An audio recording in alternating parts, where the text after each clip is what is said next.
Жоки, саламатсыңарбы? Кош келиңер. Саламатчылык, кош келдик. Көптөн бери мындай кенен маек кылайын деп жүргөм да. Убакыт бүгүн келди окшойт. Орозо карматасыңар да. Буюрса. Орозоңар кабыл болсун. Рахмат сеники дагы. Кененирээк өзүңөрдү тааныштырып өтөсүңөрбү? Мен Талас областынын Талас районунун Каразы айылынын Орозбаев Жолдошбек Сүйүнбаевич 1986 жылкы Каразы айылына туулуп өскөм. Көкбөрүгө аралашканым 2002ден баштап эле аралашып жатам, Кудай буюрса. Көптөгөн кызматтар кылып атабыз, Кудайдын келишинче. Кыргыз болгондон кийин баары эле мындай тоодо мал сал менен өскөндөн кийин баардыгыбыз эле ат менен чоңоюп, агаларыбызды көрүп, улакка барып, ошентип кызыгуулар артып кеткен. Кудайга шүгүр, акырындык менен келип атабыз ушинтип. Жакшы. Командага кайсы жылы кошулгансыңар? Мен командага 2004 Таласта Спартак өткөн, республика боюнча. Ошондо биздин Талас районунан Биримдик деген команда чыккан, бир команда. Ошондо ошол жерге кошулуп чапкам. Эң алгачкы команда ошондо 2004-жылы Биримдик командасы. Биримдик командасы Спартакиада чапканбыз. Ал Таластагы эле болгон оюнда? Республика боюнча болгон да. Республика боюнча. Командаларым баары. Андан кийин кайсы команда? Ал жерден эмне болду эле? Ошол жерден чаап утуп калганбыз, бирок анда жерден сылап эле чыгып. Бирок элдин көзүнө ошондо көрүндүңүз да? Анда деле көрүнгөн жокпуз, андан кийин көрүнүп баштадык кичине. Анан 2007-лерден Алкан Ата деген команда болгон. Бир эле сезон келип, ошол командага келип чапкам. Анан кийин эле ошондон келип кеткенден кийин Ынтымак командасы Жолдош Чаткал жетектеп жүрчү экөөбүз. Ошол командада чаап жүрдүм 2010го чейин. Анан 2010дон 13кө чейин Сколдун Тавлан деген командасына чаптык. 2013дөн кайсыга чейин? 10дон 13кө чейин. 10дон 13кө чейин 3 жыл чаптсыз. Анан кийин 14 Науруздан баштап өзүбүздүн мекенибиз Талас Ынтымак командасына кызмат кылып баштадык. Ошондон бери ынтымактасыңар. Кудайга шүгүр, ошондон бери ынтымак командасына келип атабыз. Мен 2018-жылы Көкбөрүгө алгач ирет мен өзүм аралашып баштаганымда, ошол жылы келгенде сиз жок болчуңуз. Кырсыктап калган болуш керек сиз. Мен 17 травма алып, ошондо 17-18 чапкан жокмун да мен. Анда 18-жылы Алкан Ата деген команда алып чыккам кайра. Алкан Ата чыккан, ошондо тойчубектер ошондо чыккан, ошондо Өмүрбектерди ошондо алып келген. Өмүрбек, Өзүңөр тренер болуп же жетектеп алып келдиңер беле? Мен тренер болчумун. Алкановдун небереси Илгиз деген бала бар. Ошол жетектеп чыккан да команданан. Биринчи жолу ошондо түйшүк тартып, команда сүрөп келгенсиңерби? Ошондо команда жетектеп аттын баарын чогултуп, балдарды чогултуп, ошондо команданын түйшүгүн ошондо көргөнбүз да. Ага чейин оюнчу эле болуп. Ага чейин оюнчу болуп келебиз, кетебиз. Көп түйшүктү билбей эле келип кетип жүргөнсүңөр да.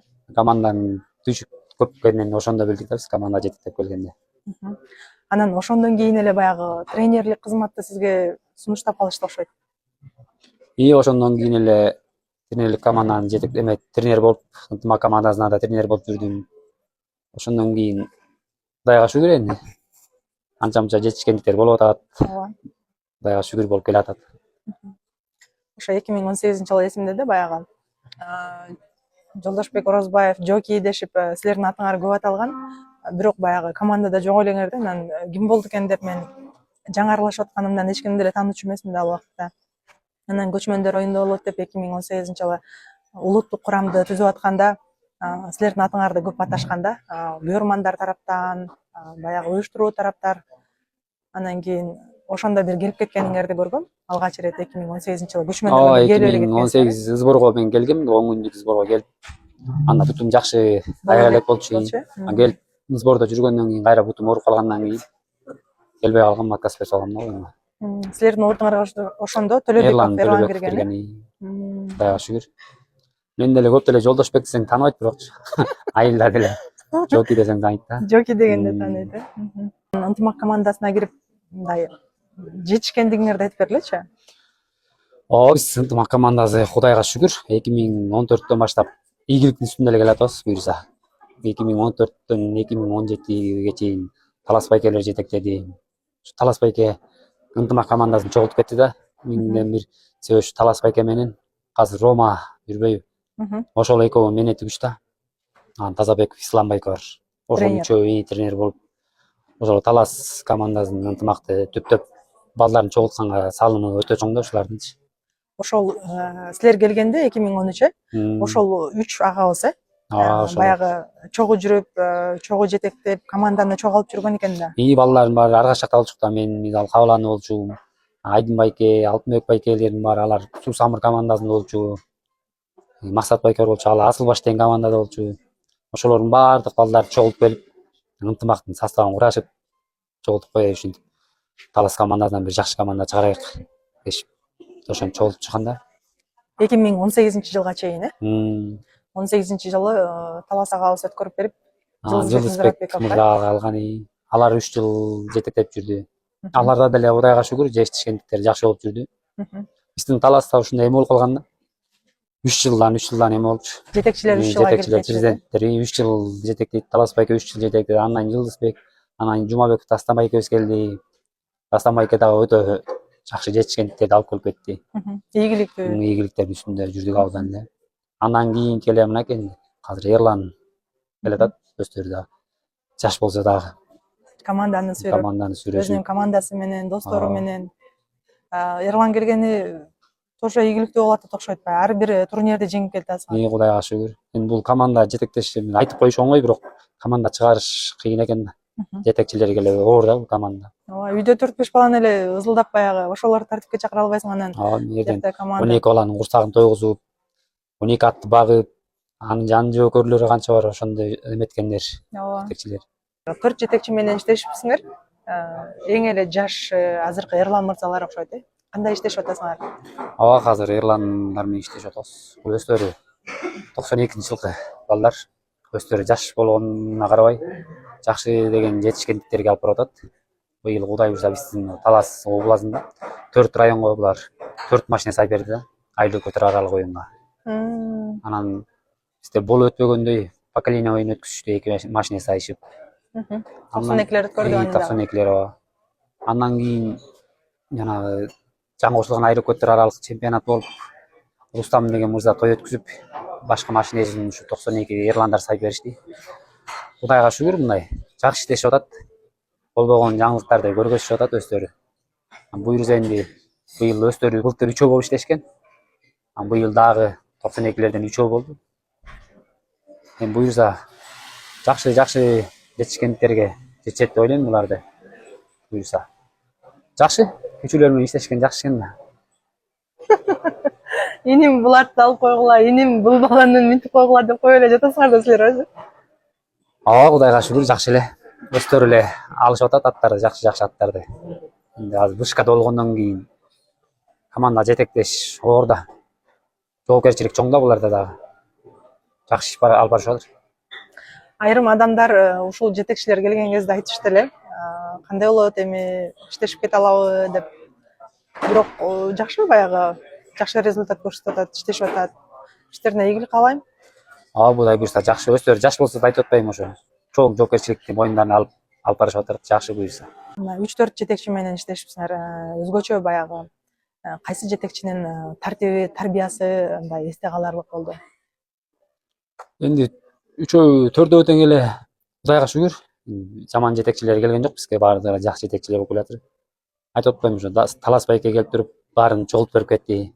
Тартипке салып, баягы чогултуп кетти. Ошо Талас байкеден кийин эле уже команда нукка түшүп калды да. Жыл сайын Таласта райондор аралык оюн өтөт, айлык өтөр аралык оюн өтөт. Ошо Талас областынын командасынан бир команда чыгарыш үчүн, ошо балдар тандаш үчүн атайын бизде жыл сайын ошол райондор аралык өтөт. Райондор оюндарга мыяктан Бишкекте ар кайсы жактан барып оюнчулар көрүп атпайбы? Кызык өтөт. Ооба, мен өзүм деле барып катышып калдым. Баягы былтыр да баргам, быйыл да бардым. Мен айлык өтөр оюндарына негизи барган эмесмин. Баягы райондук оюндардын жыйынтыгына 2 жылдан бери барып жүрөм.